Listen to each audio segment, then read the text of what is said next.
on the Kick Radio app and online at kickradio.co.uk. This is Kick Radio.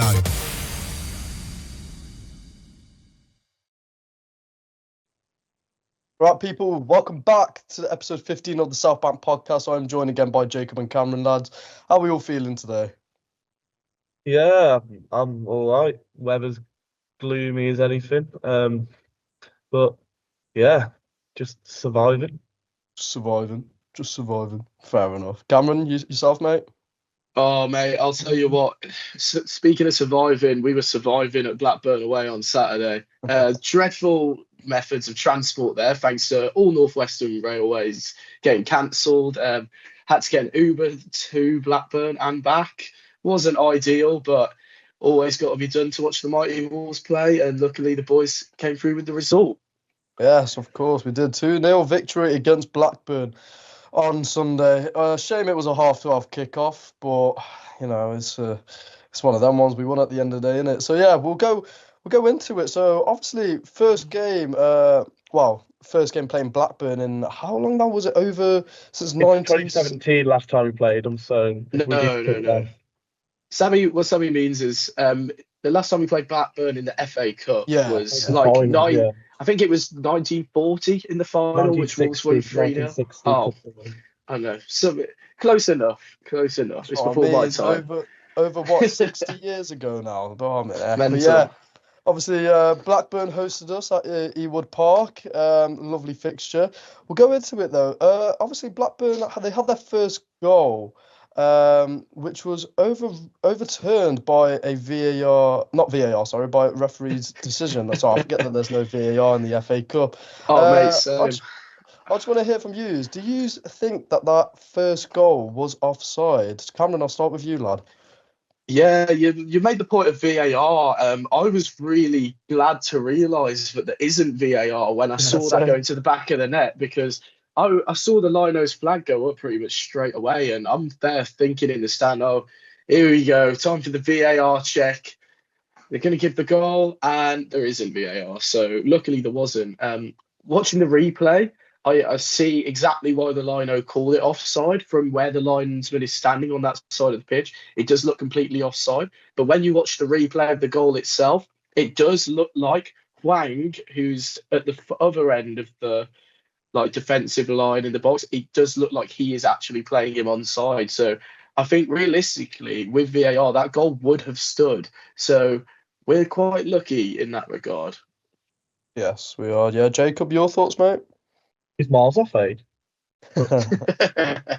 No, seriously, I do think, after watching the replay, and it's the first thing I actually heard when I got back in the flat.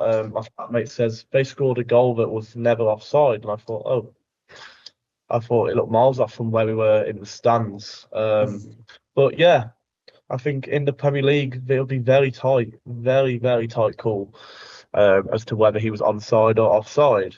But I think we almost needed that, Wolves. We didn't wake up in the first 20, 25 minutes of that game. It was very scrappy, very horrible, which suits Blackburn. As a football club and as a place, scrappy and horrible, actually. But yeah, you mentioned a lovely fixture. I thought it was anything but lovely. It felt that morning when the trains are cancelled and you suddenly arrive in Blackburn at 9:30 in the morning, which is not somewhere anyone wants to be at 9:30 in the morning. But yeah, from the goal, probably would have been given in the Premier League, especially against Wolverhampton Wanderers. But not here to complain. And like I say, I think it did wake us up, and it was that wake-up call that ultimately we needed. And Blackburn proving that they are a dangerous side going forward, as we highlighted on the way there, didn't we, Cam? That their forward players, they've just signed Emmanuel Dennis, Todd Cantwell, Tyrese Dolan on the bench.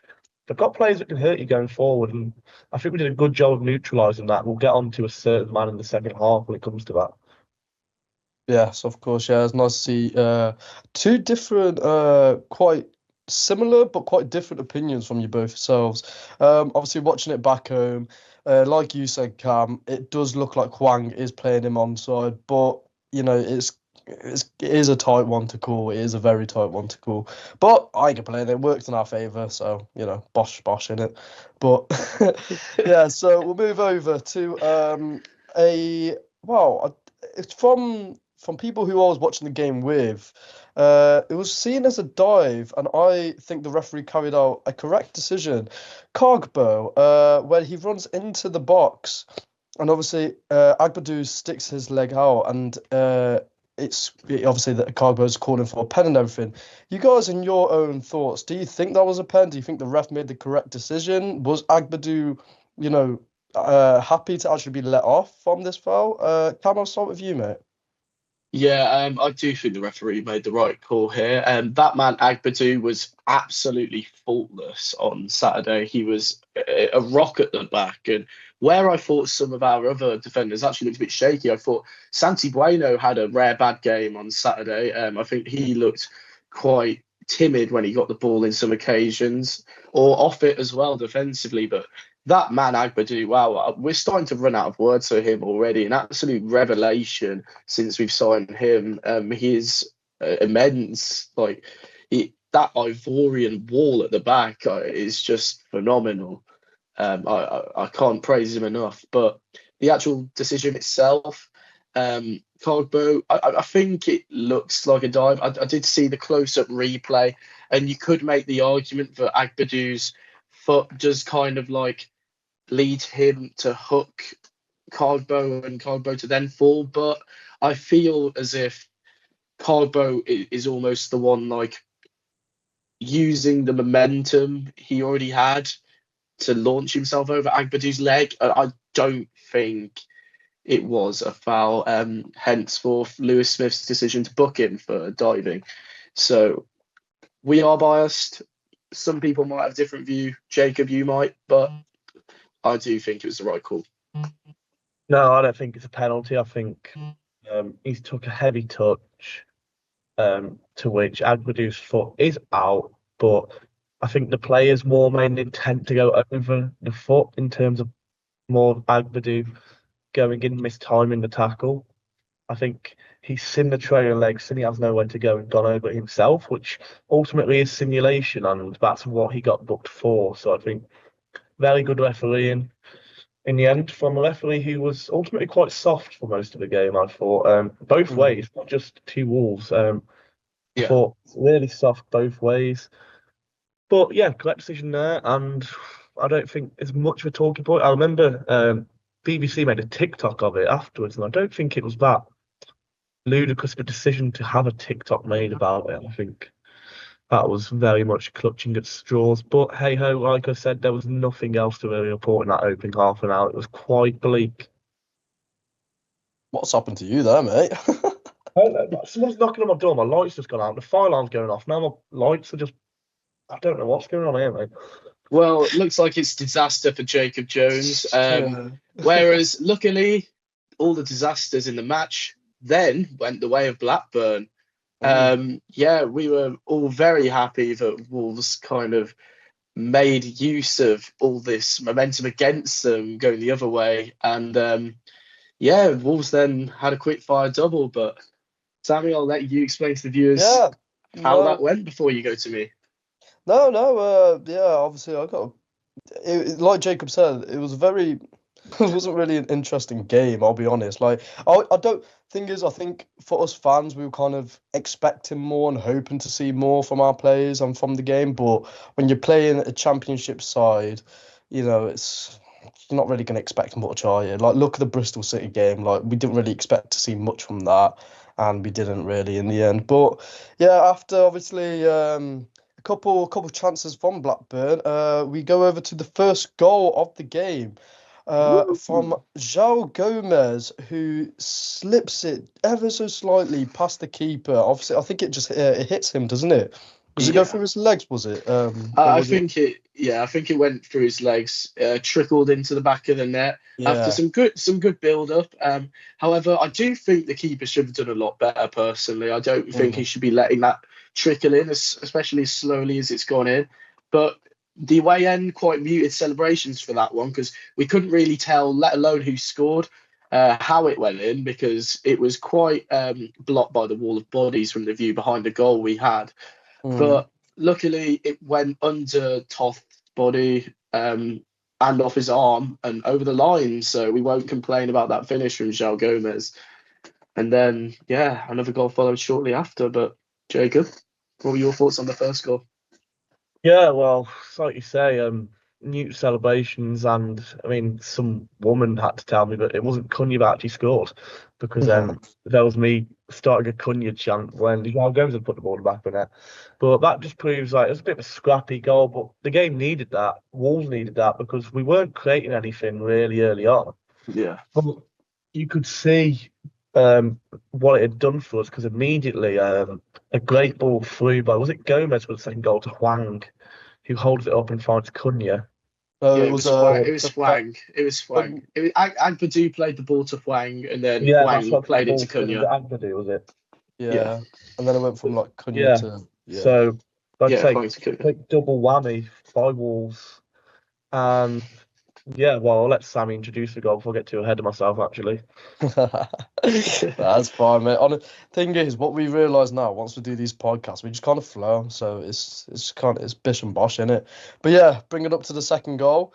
Obviously, it was, I think, was it not Bellegarde who passed it to Semedo to then pass it over to Cunha for the second goal? No, there was a great ball through the middle, like directly through the middle to Hwang. No, it was Agbadu. Agbadu played the ball to Hwang, who then played it off to Cunha, and great finish, really. It takes out about 5 players with one pass to Hwang. Yeah, there were a lot of players who got involved in that. Bellegarde did especially well, like you mentioned, Sammy, I think, in the play to that goal.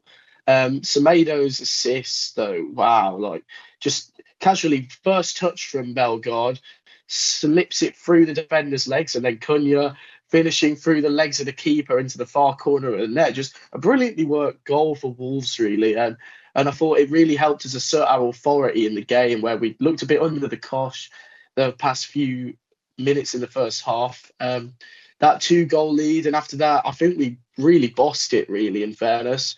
I don't think we had to step into second gear to really deal with Blackburn. I think we dealt with their threats quite well. We'll get into later in the game any opportunities for either side later on, but I thought it just looked very secure from Wolves defensively, except a few couple scares. I don't know if you agree. Yeah, well, I mean, kind of bit off topic there, lad, but it's okay. Jacob, we'll get your thoughts on the Cunha goal, mate. I want to hear your perspective. I think it's a really good move. Like I say, the first goal gave us that bit of energy that we were really missing before in terms of going forward. Very, very scrappy game.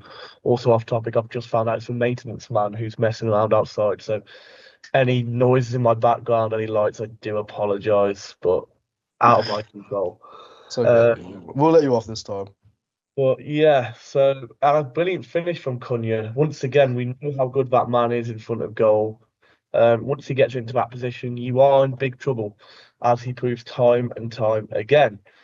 And yeah, at this point, I'm thinking Blackburn are going to fall apart. I'm thinking my 4-0 prediction is going to come through, because it was really the sense of a team that believed at 0-0 with Blackburn, but as soon as they went 1-0 down, we kind of killed all their character. And that's how it seemed. And that's how it seemed for the rest of the game, with Wolves not really having to get out of second gear again after this second goal, and being relatively comfortable in this cup tie and just putting our name in the hat for the next round. Yeah, I was very happy with that performance in that regard. I do completely agree with you there, Jacob. Going on to Blackburn, just to go off topic slightly, you mentioned how all their heads dropped. There'll be a few more heads dropping around the club if you've seen the latest news related to Blackburn. Their manager, John Eustace, asking to, even though Blackburn are 6th in the Championship, pushing for playoffs, he's asked to speak to Derby County, who are in 22nd, regarding their vacant managerial role.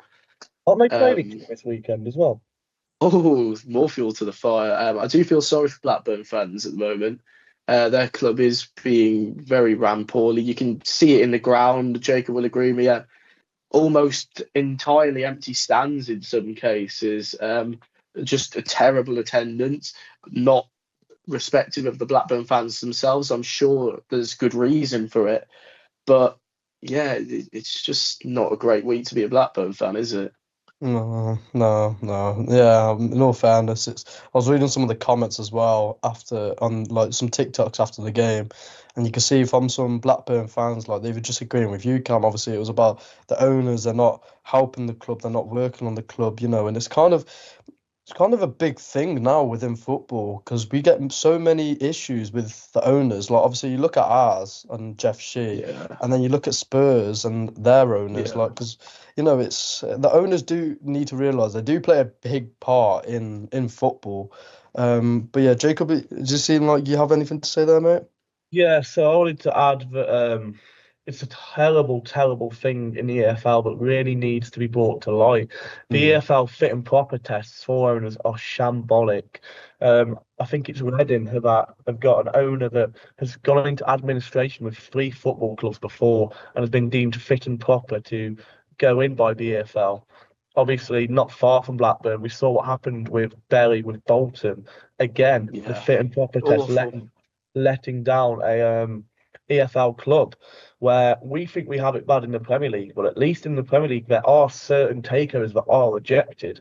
But when you look further down this football pyramid, that is the best thing about English football, is our football pyramid.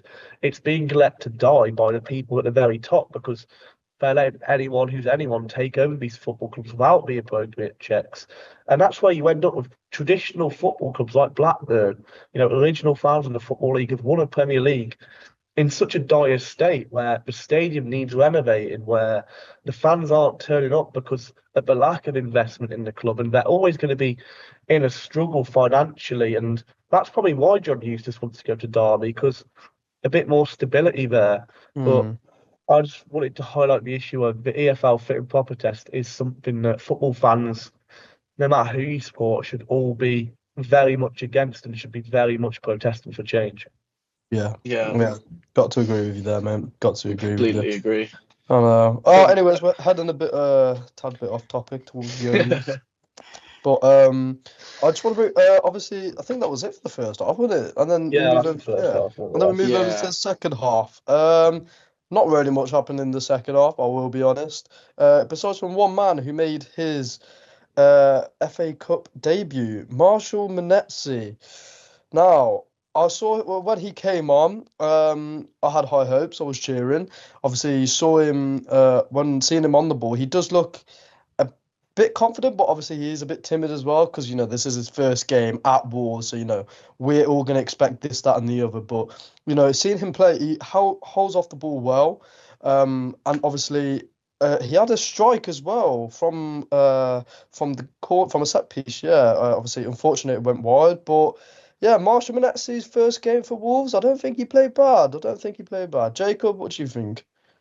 I was really, really impressed with Monetsi when he came on. Not particularly for what he did on the ball, as much as I thought that was good. I just thought his movement, which is such a thing that we've been frustrated by with Wolves, his movement was fantastic. Multiple runs in behind the defence where Cunha would drift into that mid roll and he'd take up that space and he'd make that run forward, and that's where he got his first chance from. Also getting on the end of a cross of a header that maybe he should have done better with, just going wide. So we said on the podcast last week, didn't we? He's going to be someone who's good in the high press, despite traditionally being a holding midfielder. A lot of the reports were saying that he'd be better in a high press, like we deployed against Aston Villa. And I can see that. Someone whose movement is fantastic. Obviously, a built, physical man, where he's going to just get better physically, like we saw Agba do, where he just takes a few games to slot into there. But I think very impressive by Marshall Monetsi, and a midfield position you can bolster. Tommy Doyle's got to be thinking, "Oh my God, what has happened there?" Because that poor bloke, he isn't going to get a look in now. And as unfortunate as that is, Marshall Monetsi, very impressed with his debut. Yeah. You know what? I don't think you could have said it better, mate. Cam, over to you. There's not much left for me to add, to be honest. You both kind of said what needs to be addressed. But yeah, Marshall Monetsi, I was very impressed by the power he showed. He was quite a tall bloke by the looks of it. Seemed very strong, very wide. And I think that's kind of what we needed, a bit more physical presence, a bit more of an aerial presence in this team. Because I think, especially in games earlier in the season, we all tended to comment, especially on the podcast, if you were listening before, about how Wolves kind of lack that in player profiles, how we look a bit weak sometimes. And it's nice to have someone who can almost, like, to use his name, marshal the midfield, really, with his physical prowess. But yeah, the main highlight of Menetzi's debut, I think, was his excellent movement. Like Jacob said, just always finding himself in good positions. He did get on the end of a lot of chances, probably could have done a bit better, but I feel like that's probably the nerves that come with your debut as well. What we've got to bear in mind with Menetzi is that was after one training session as well with the club. So as soon as he starts to adjust to these tactics more, adjust to gelling with his teammates more, I'm sure we're going to see so much better from him. And he's a player I'm excited to see more of. Yeah, Do you know 100%. Sorry to interrupt. Do you know whose performance reminded me of? And I'm not saying he's the same caliber as player, because I'm hoping he's far better. Remind me of Owen Sally when he first came into Wolves, very much running into those spaces, very much a physical pro-esque. You know, when he first came in, we thought, oh, bloody hell, he's quite good. Are you sure that's the comparison you want to make? Like I say, I'm not trying to compare. I'm hoping he's a lot better. But when he first came in, I hope Menetzi doesn't suddenly quit football to start a fashion brand as well. Anyways. So I think that was basically it for the game, lads. I'll be real, there wasn't really much else. Oh, go on, Mr. Jones. Can I give a shout out to one player who hasn't had the plaudits he deserves since coming back because of how much he's been outshunned by Emmanuel Agbadu, who's been fantastic. I was going to say, Gomez was unreal. Totti Gomez, bearded Totti Gomez might be as good as blonde-haired Totti Gomez, because he is unreal. Fantastic the last few games. I mean, on Sunday, there's about 3 times where he ran past about 3 or 4 players and got us into a position. He was fantastic on Sunday. Again, I thought, Totti Gomez. I have to agree. I think even against Villa, we see a lot of times Totti driving out of defence with the ball, with his strength and his ability to dribble with the ball. He makes for an excellent ball playing centre half, really, and I think that's qualities that are quite hard to find, especially with his experience of playing left back as well. I think it really assists him in being able to do that.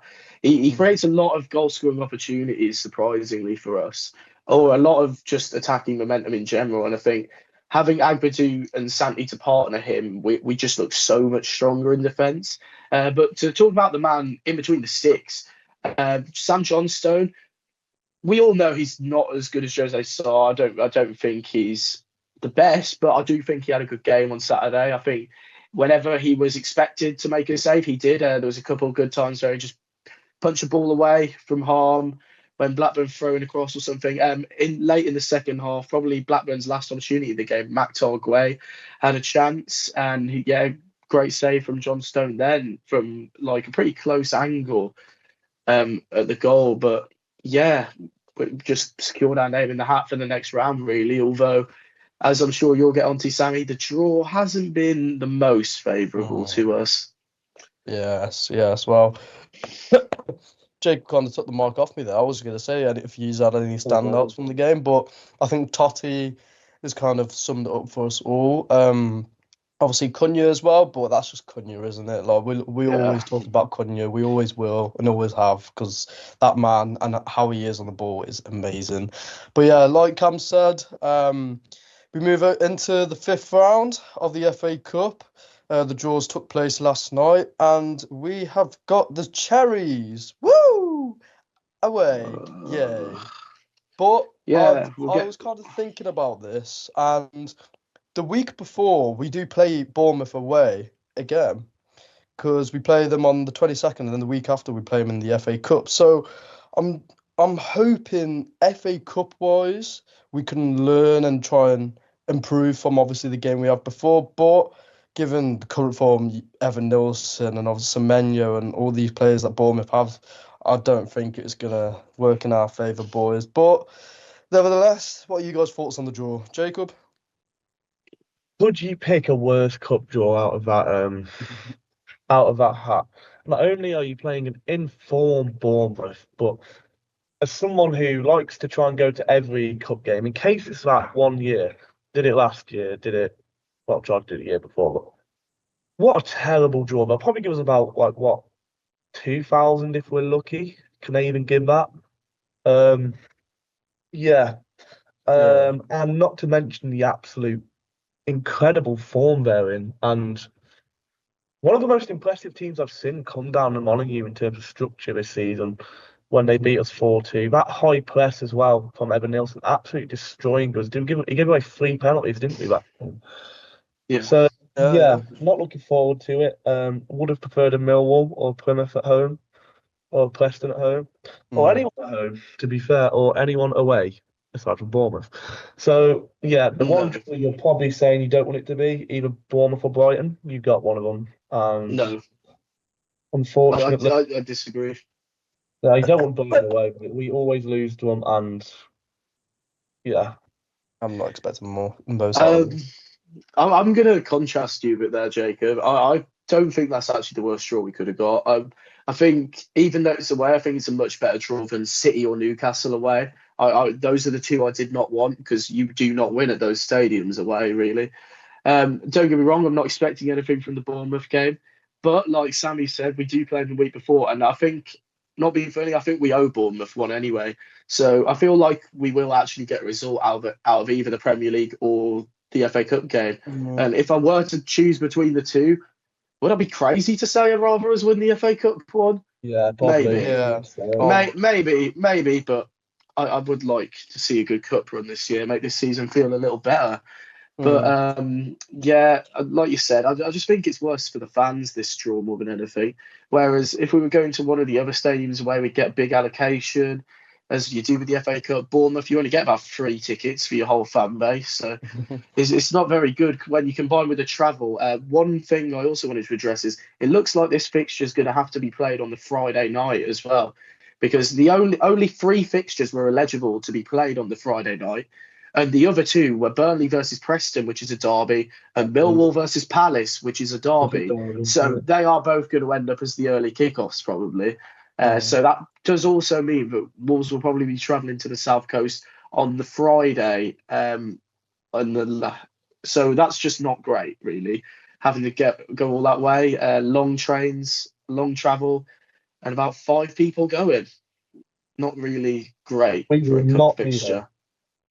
I'm still going to try and get a ticket. Mate. If you're going to try and get a ticket to Bournemouth away, plus paying for the trains, to then just see us get battered 5-0, mate. Yeah, I true. don't fancy that on a Friday night. Yeah, no, I don't. Saturday maybe. If we make it past Bournemouth, then yes, by far. But for Bournemouth, I'm not travelling down to the bottom of England to see us get battered both times. But yeah, obviously Wolves, we have drawn Bournemouth into the next round for the 5th round of the FA Cup. But before then, we have got a fixture coming up soon on Sunday. Scary fixture where I may be going to the game because I think I might have secured myself a ticket. Yeah, but we play Liverpool away at Anfield. I'm not expecting much. Obviously, Arne Slot's he's getting his team incredibly so far this season. They're top of the league. Thank you, Plymouth, for knocking them out of the FA Cup, because I was just about to say that it's done us a massive favour if we do get through. But yeah, Liverpool away, guys. Not really expecting much, are we? We know we're going to lose. It's Liverpool, but score picture, anyone? I'm not looking forward to this one, if I'm honest. I think we're going to be on the receiving end of an absolute hiding, given the fact they've just been knocked out of the FA Cup by Plymouth. I think they'll really want to send a reaction out with the result against us. I hate to say it, because Arne Slot will not be taking it lightly, but that team did not make it over the line. I was pointing a few fingers at their bench for their game on Saturday, thinking, wow, that this team isn't good enough. But when you see their starting lineup, and the way Plymouth have been struggling in the Championship this season, they really should have been winning that. And I just really think we're going to feel their wrath now, ultimately, in the Premier League. So I'm going to say about 4-1 Liverpool. I really don't see us having a chance in the form they are in. They've been absolutely scintillating this season. We all know how good they are under Arne Slot. I'm just dreading it, to be honest, because I just don't see a world in which Liverpool have kind of faltered their form and maybe we could get something from this game. I don't think they're going to have two results where they, quote unquote, are dropping points. I know the FA Cup isn't points, but I mean the loss ultimately. I just don't see Liverpool losing two in a row. I don't see them losing and then drawing either. I do ultimately just think Liverpool will probably trounce us. I'm going to say 4-1. Yeah. Jacob? A gash, didn't they? Plymouth beat them. So it should be an easy 3 points. No, seriously, not what I'm looking forward to, as I don't think anyone looks forward to going to Anfield anymore. Yeah, got a fighting chance, I suppose. I don't want to think we'll get battered. So I'm hoping that with our new found less peaky defence, we can maybe frustrate them for a bit and then maybe nick one on the counter. We know how good Mateus Cunha is, and when he's on it, he can harm any defence, even Van Dijk on his day, possibly, potentially. Don't quote me on that. Maybe. We probably do expect to lose, but I'm going to go for 1-1 because I'm going to be confident. And I'm going to say we can frustrate them, maybe catch one. I hope you're right. I hope you're right. You know I what? don't think I'm right either, but I mean, it's nice. Rather than the pessimist ones. Yeah. I was going to say, like, it's nice to hear two different sides coming into this game. I think I'm going to come more on your side, though, Jacob, because with the signings that we've got, like, obviously, I mentioned Agbadu. You know, when you say these to people, they're like, what? Like, you know, he's only played for you guys in such a short amount of time. Yes, he has, but you saw what he had done at Stade Reims, and then you see what he's bringing to Wolverhampton. You know, he's adding that big strength that we need in that back line, and that's proven to work for us, you know, over the past couple of fixtures that we've had. But yeah, as well with Menetzi and Jigger, I reckon this Wolves squad could cause a bit of problems for Liverpool, but I don't think, you know, it's going to cause as much as we'd like to hope so. So I'm reckon either 1-1 or 2-2 draw, I'd say. I reckon, you know, we might be able to. I hope you're both right. I know, I really want to draw. But I just don't think it will because it's Liverpool. Yeah. They're the fixture no one wants in the Premier League this season, ultimately. It's one of them games that if you lose it, it can just be seen as a write-off. Like, Yeah, I'm not going to blame anyone for the loss. Anything you do manage to get out the game is a bonus. So what have we got to lose on Sunday, really? Just go out there, stay compact, and hopefully we get through. We've got one Agbadu, they've got none. That's how we should look at it. Yeah. No, you know what? I agree with you guys. Go on, Cam. They might have Salah, they might have Diaz, but they don't have Rodrigo Gomez. Also, honourable mention to him. I don't know how I didn't mention him when we were on about players we mentioned. Oh, yes! Oh my God, yeah. I don't know how I didn't think about that. He was an absolute live. Yeah, standard for him. Rodrigo, I am very sorry. This is just the level I expect of you with your amazing performances. Yeah, he was an absolute live wire. There was that one attack he stopped pretty much by himself, which was on a counter. I'll just mention that briefly, but a bit late. Just what we expect off that man, though, now, isn't it? Like you say, set the standard. And back to that Blackburn game, just a nice little note to say at the end. I thought the ovation for Danny Bat was obviously very nice to see. Obviously, someone who bit of a cult hero at this football club now, was a very, very loyal servant to us in his time here. And best from Briley Hill. Danny best from Briley Hill. It's nice seeing Danny back playing. Yeah, speaking of chants, it was also nice to see Mateus Cunha sing his own chant on the way to the corner flag. Love that from him. I know, yeah. Well, you know what, guys? We won against Blackburn. Don't know about Bournemouth, and hopefully, I'm wanting a draw against Liverpool. But that's it for episode 15 of the South Bank podcast. I've been joined by Cameron and Jacob once again, and I'll see you all next week. See you in a bit. Later. Goodbye.